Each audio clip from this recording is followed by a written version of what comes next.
बिस्मिल्लाहिर्रहमानिर्रहीम। अस्सलामु अलैकुम।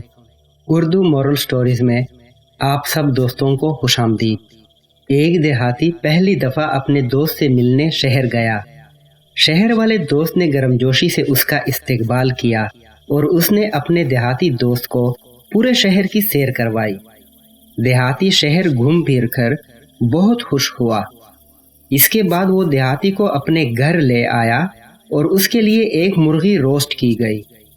शहरी के खानदान में कुल 6 अफराद शामिल थे, जिसमें उसके 2 बेटे, 2 बेटियां और एक बीवी शामिल थी।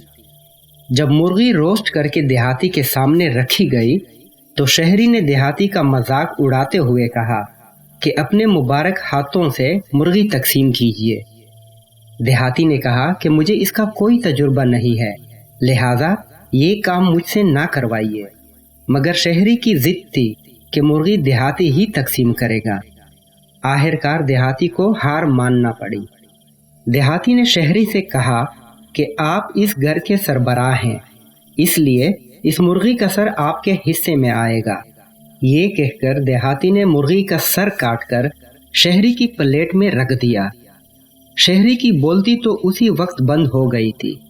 इसके बाद देहाती ने शहरी दोस्त से कहा कि आपकी बीवी आपकी बहुत फरमाबरदार है और आपके हर फैसले पर आपके पीछे खड़ी होती है, इसलिए मुर्गी का पिछला हिस्सा आपकी बीवी का हुआ।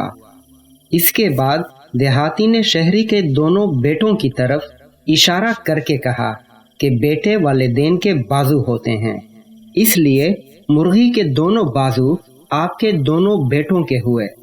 और ये कहते हुए देहाती ने दोनों बाजू शहरी के दोनों बेटों की प्लेटों में रख दिए।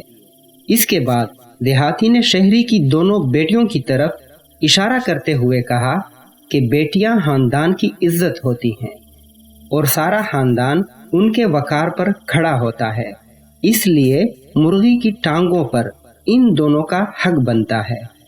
इसके बाद देहाती ने कहा कि इस सारी तकसीम के बाद जो मुर्गी बाकी रह गई वो मेरी हुई।